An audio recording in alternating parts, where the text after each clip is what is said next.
Hello, my name is Eric Hahn, and welcome to Should I Have to Teach in 20 Minutes, a podcast for history teachers and anyone who wants a quick dose of history. The podcast is growing in listeners beyond our wildest dreams. Regular subscribers may not know that we rely heavily upon historians to volunteer their time to share their research. I just want to take this moment to sincerely thank the scholars, including today's historian, of course, who are willing to share important, often deep, complex topics in an all too short period of time. Thank you. In each recording, my colleague Rob Good and I interview an historian about their scholarship, asking them to identify the most important concepts they think teachers should share with their students about the topic for the day. We also include a free lesson plan, almost always two lessons that can be downloaded from the episode notes linked to the podcast. So, Rob, what is our topic for today? Hey, Eric. Today's topic is the Black freedom struggle in modern U.S. history. Every history teacher I meet is committed to teaching the civil rights story, and they face the challenge of getting their students to think beyond the standard narrative that starts with Rosa Parks, reaches a zenith at the March on Washington, and often fades from the curriculum after the assassination of Dr. Martin Luther King Jr. While all those events are important, there is incredible nuance and complexity in the Black freedom struggle that makes this story even more compelling and important. Wow. All right. Talk about an ever important and perpetual topic. Who is our guest historian today? Today's guest scholar has had a profound influence on how I think about and teach the Black freedom movement. Dr. Clarence Lang is the Susan Welch Dean of the College of Liberal Arts and a professor of African American Studies at Penn State. His book, Grassroots at the Gateway, Class Politics and Black Freedom Struggle in St. Louis, which is our hometown, 1936 to 1975, brilliantly examines activism in the city and opens up the civil rights narrative. The book focuses on the important role played by the Black working class, a group often not centered in the civil rights narrative. This book also begins during the Depression and ends in the middle 70s, broadening the time span that is commonly taught in many classrooms. Well, I'm really on the edge of my seat for this talk. Clarence, thanks for joining us today. So what would you say are the most important elements of the Black freedom struggle that teachers should teach and students should know? Thanks for joining us. Well, thank you for having me. It's a pleasure to be here. I'm glad that you're interested in my work, and I obviously love the opportunity to talk about my research, since I don't have as much time to do that these days as I would prefer. But to your question, in terms of things that teachers should take from this particular history of time, I put these in three categories. One, who participated in the movement? Two, what were the accomplishments of the movement? And three, what work remains left to be done? And so I'll take those each in turn. And so in terms of who participated, I think it's always important for teachers to move away from a narrative in which the focus is on exceptional or seemingly exceptional individuals who are either clergy or other members of the elites or respectable middle classes or what have you. Those individuals are important. Those individuals matter. Those individuals participated in the movement. But it's important for people to understand the common everyday people who, if you will, staffed the movement. Individuals who worked with their hands, who wore blue collars to and from work, if you will, the ordinary common people who historically have not shown up in our narratives of the past, but in fact were the ones who not just simply peopled the movement, if you will, but in many cases, particularly on the local level, led the movement. So that's important because it helps to convey the idea that the movement was made of everyday people who banded together to make progressive social transformation and change, which is important for the students, seeing themselves as not just individuals who observe history, who are spectators and bystanders to social change that can occur, but also are positioned themselves under a certain set of circumstances to make change themselves. So people have to be able to see themselves. And when you turn the narrative into exceptional individuals, you distance people meaningfully, or I should say purposefully or not, from an appreciation of the fact that they can make change. And in fact, the people that we read about were not superhumans. They were everyday people with the same limitations and opportunities as we have today. So that's one in terms of who participated and why that's important. Second, it's important to talk about, in a nuanced way, the accomplishments of the movement. And so we think a lot about the impact on the vote, which is important, the impact on desegregating public accommodations, desegregating schools. All of these things were important, but I'm also interested in teachers having an appreciation for how the movement changed employment law. It helped to create broader space for people to advocate for fair employment at fair wages. The movement helped to change the relationship that people had to other public amenities, parks. I certainly mentioned job opportunities, but thinking about their rights as it relates to being involved in metropolitan and urban planning, thinking about how people intervened in helping to change the relationship, for example, between Black communities and the police departments, fire departments, and other social and municipal and state amenities that serve them as well. The broad span of the movement's accomplishments. And as a secondary point on that, it's important to make the argument, to make the point that the movement did not simply have an impact on Black communities. Obviously they did. And the movement in many respects, well, in most respects, emanated from the concerns and interests and agendas of Black communities. But its impact was felt across the board, not just Black people, right? But that the movement helped to expand the meanings of freedom, democracy, political participation for the society broader, and that there were other social groupings that benefited from the movements. And I don't say that with a sense of grievance. That's a good thing, because when you change the environment for one group in a progressive direction, that creates opportunities for other members of society. And so the Black freedom movement, in this sense, was not just simply about Black people in terms of its impact. And that's important for teachers to convey and for students to appreciate. And so we don't limit its scope to just simply the group from which it emanated and the interest that it predominantly, but not exclusively, sought to expand. So we can tie, for example, changes in the nation's immigration policy, right? An important immigration act passed in 1965, or people having the right to be read their rights when they're arrested. That's all part of, and certainly if we think about the changes and opportunities for women across race and class in our society, these are things that all emanated from the broader climate of reform that the Black freedom movement created across the nation, right? Or if we think about other minoritized populations that exist in a society and existed in society at that time. So that's a second point in terms of understanding the broad sense and impact of the movement's accomplishments. And then third, it's important for teachers to understand what work remains from the movement. And so the movement was successful. I want to make that point. However we periodize it, right, whether we go with the standard 1955 to 1965 time frame, which is narrow, or if we make it broader, as I do in this particular book that Rob referenced that I published in 2009. However we think about the time period, let's understand that work remains. And so the movement was successful, but there are certain legacies that were unresolved. And in fact, we know, ironically, that when movements succeed, right, they also create new challenges that people at the time didn't anticipate. And so we have to be mindful of what the landscape looks like since the movement, and not just understanding what the movement accomplished. And that's important because that helps to convey to students, those who are interested, that there's work for them to do, right?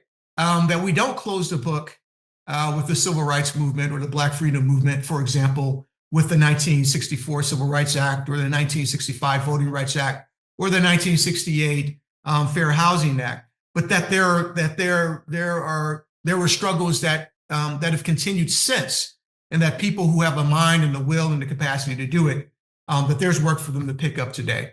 So those are my 3 points that people should know. Yeah. Those 3 pillars are phenomenal to structure any, teachers that are teaching a unit on They this. really are. It's a nice template for teachers to use. I think that's great. A question, I want to go to the first point, because I know that for teachers, oftentimes, they may or may not be well versed in, stories of working class folks or regular folks.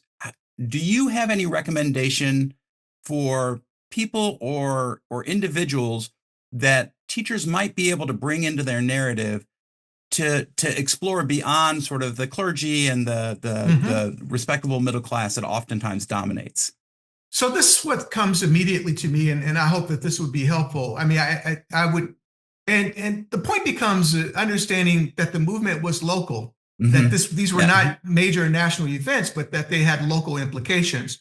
And so, my hope is that in every community, there are newspaper collections, or a newspaper morgue, as people call it in the industry, that instructors and their students can consult to understand how the movement looked in their particular communities, and not just looking at the events that happened in and around DC or in the South, or whatever the case may be. But then also really asking students to talk to their own relatives, to learn what roles they may have played, to learn what their perspectives were at the period. And it may be, you may get the gamut of people saying, oh yeah, I remember when that occurred. I was in this organization, I was doing that. Or, and this can be a learning opportunity too. Yes, I remember that time. And, I regret the role that I may have played at that particular time. But I feel like I've learned and grown since then. And these are mistakes that we should not repeat again, right? So all the experiences can be valid, but just really thinking about how the movement was experienced, not by these mythical, figures, but that there are implications for everyone's communities and families. And part of the task becomes to excavate and uncover that. And that's where the local archives, newspapers become important to that work in the classroom. That's a real, I think this will dovetail nicely into the follow-up, but it's, so I like this, here are accomplishments from Black freedom movement and the struggles, and here, what do we need to do more? So based on history, purely history, after students learn about accomplishments of Black freedom struggle, what maybe a takeaway could be, do you see any mistakes or deficiencies, room for improvement? If we could go back in time to the 1960s or 1970s or earlier, like you said, expand that out. What does history tell us that maybe we could do something differently moving forward? Yeah, no, that's a really good question. I think in some ways the mistakes are, people are always limited by the particular time and place and period that they occupy. I think that the bigger mistakes are in how we record that particular past. And I think that one of the deficits that we've had is that the movement has been reduced to, again, these exceptional individuals. And so we'll talk about Martin Luther King Jr. as a very easy example, or Malcolm X as another example, and forget that they were as much products of a movement as they were contributors and leaders, right? And that in fact, for a movement on the ground to be meaningful, there has to be some level of participatory democracy, right? Of everyday people being involved in making critical decisions. And I think sometimes people take from a simplified view of the past is that we need to wait around for, the leader, capital T, capital L, to show up and will show us the way. And in fact, Martin Luther King Jr., Malcolm X, they all made mistakes, and they were all called on their mistakes by various constituencies, and that it was the interplay between individuals and the broader constituencies that they serve that helped to advance the movement. And movements are not individuals. Movements are by their nature popular, democratic, and mass-based. And let's better understand those processes so we don't fall into the trap of presuming that you have a leader who's kind of like the sole shepherd who moves the flock, but that there is always a back and forth among different constituencies is the word that I would use. And so people may change even at a moment where everyone didn't necessarily agree on the strategies, the tactics, and in some cases, not always the goals, right? So people could agree that Black people needed to have more freedom, more citizenship, more participation, but everyone didn't always agree on what concretely that looked like. And so there's always this creative tension that occurs, that movements are messy. Movements by their nature are collections of coalitions, right? So it's not everyone walking in lockstep. There are differences, sometimes major differences, and those are a natural part of the process of making change. And so it's important for us to understand that a movement doesn't mean that everyone is in accord, right? But that we find ways to manage those differences and to focus them in productive ways that move the entire enterprise forward. So here again, I'm saying, the importance of moving away from these narratives of the great person, and how that can really do violence to the past, including people not being able to see themselves as change makers, historical change makers.